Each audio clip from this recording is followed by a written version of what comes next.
Alright gang, we've got a 1930 National Triolian. And it is in remarkable condition. This paint is just pristine. Look at this.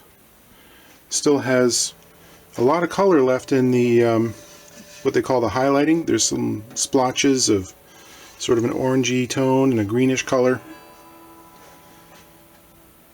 It's just remarkable.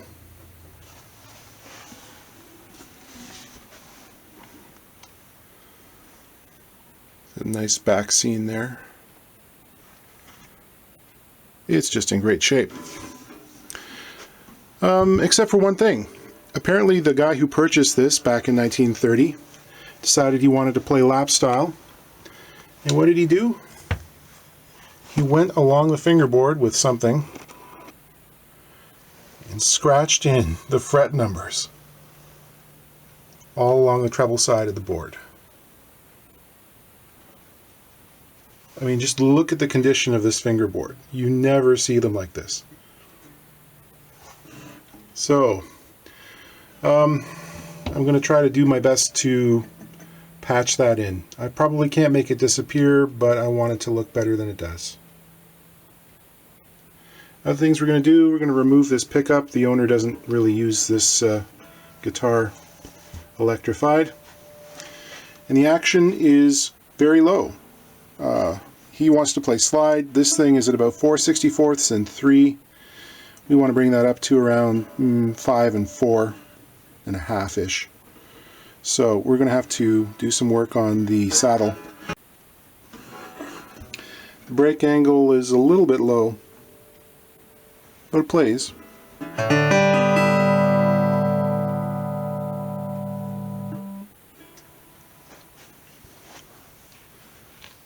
The original nut.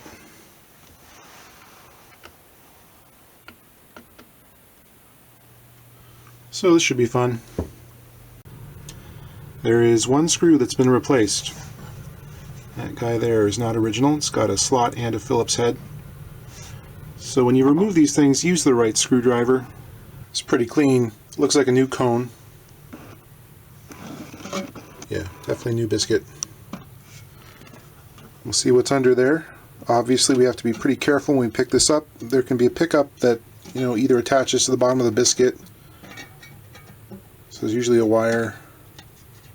Yeah, there we go. Nice. It's a Highlander.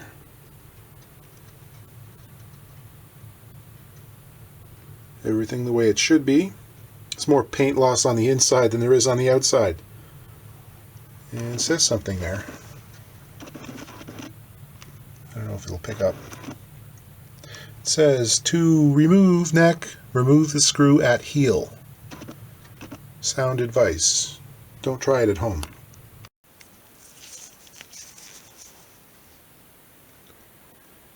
I'm using just a tiny little bit of naphtha here to clean the surface.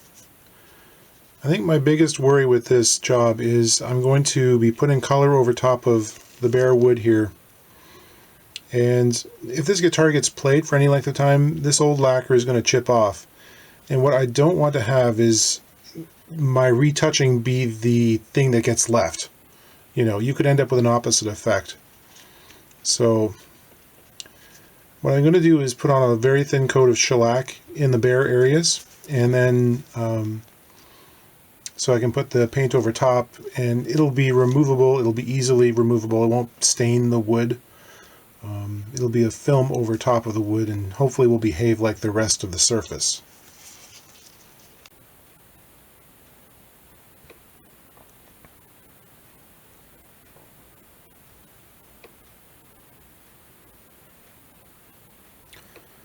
The shellac should also act as a little bit of a filler, trying to bring the surface up closer to level with the surrounding lacquer. Yeah, mixing up colors using Model Maker's enamel. This is Humbrol. I also use testers. It's good stuff. It's relatively opaque, but I can thin it down with some thinner and make it almost like a stain. And so I'll do test strips, and I'll dry them under a heat gun. You know, I'm not going to get an exact color match. I can come close. I mean, these colors are laid on over top of each other in almost like washes, and there's so much variation. What I'm basically looking to do is to make it look less obvious.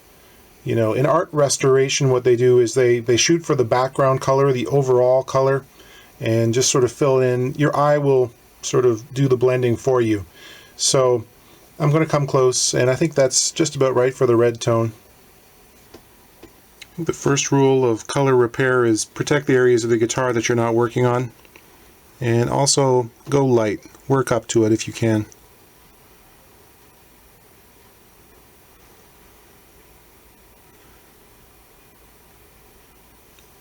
Magnification helps too.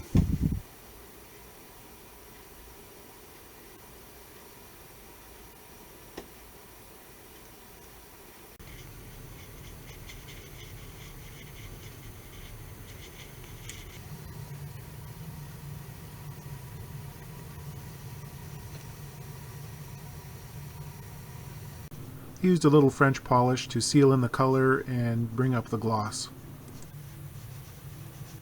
I really didn't want to stick tape on the finish, so I'm just holding a couple of pieces of card on either side of the frets while I buff and polish them up. I've roughed in the new maple saddle here, and I'm just getting the correct string spacing.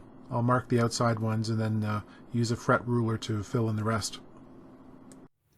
I'm just going to touch on one of the subtleties of setting these up. I've noticed recently on a number of lower end resonator guitars I've worked on that the strings have been really sort of wonky.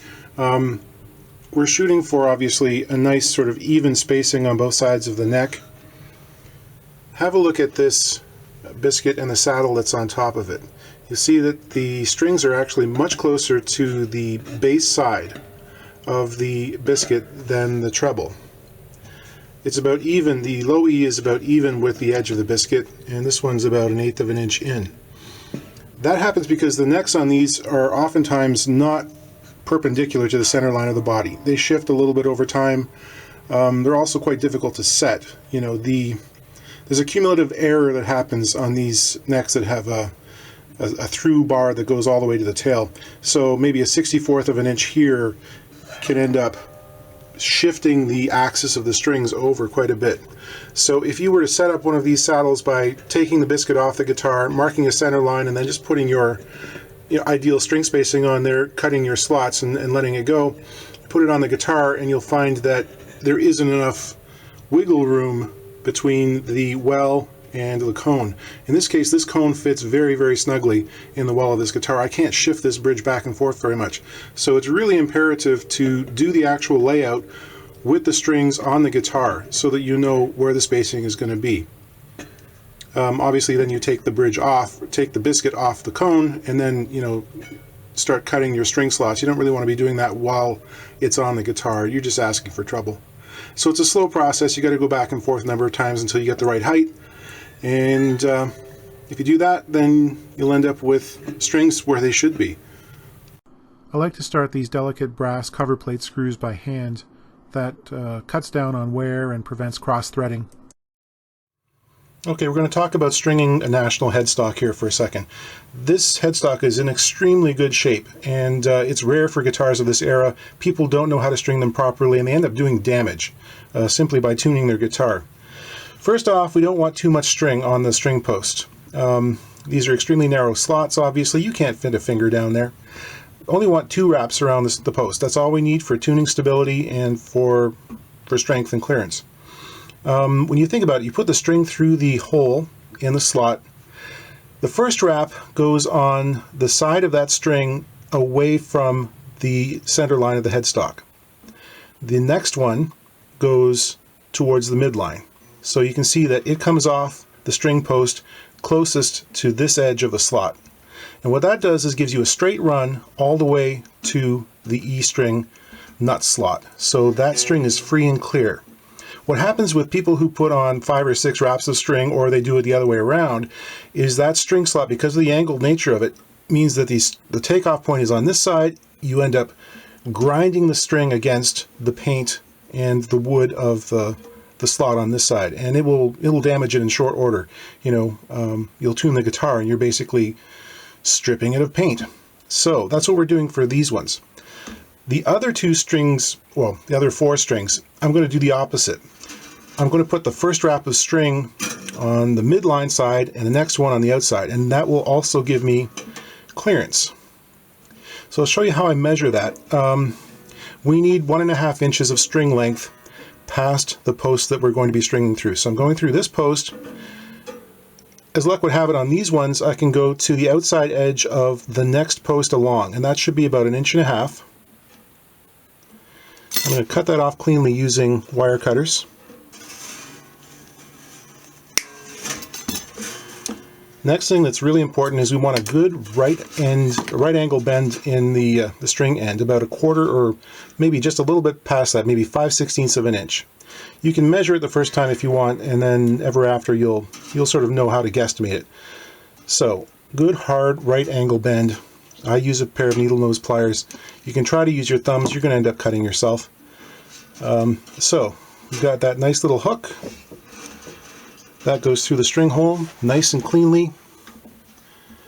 I'm going to wind that first wrap of string around. Sorry about the camera, I'm actually balancing it on my forearm here.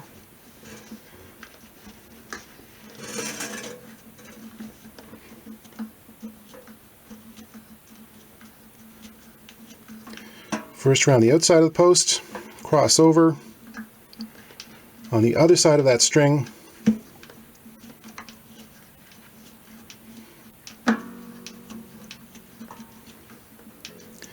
I'm not going to bring it up to full tension now. I'm going to wait till all of them are in place. That sort of keeps the strain off the cone. You don't want to put too much pressure on one side of the cone and leave the other one sort of flopping free in the wind. You can see there, we've got a nice straight string run, and I'll do that for the remaining 3 strings. And there we have it. All the strings in there. It's not touching on any of the sides. Good and clear, ready to play. Sorry the contrast is a little low, but I think this passes the 3-foot test. Unless you knew the damage was there, your eye isn't drawn to it anymore. Looks okay.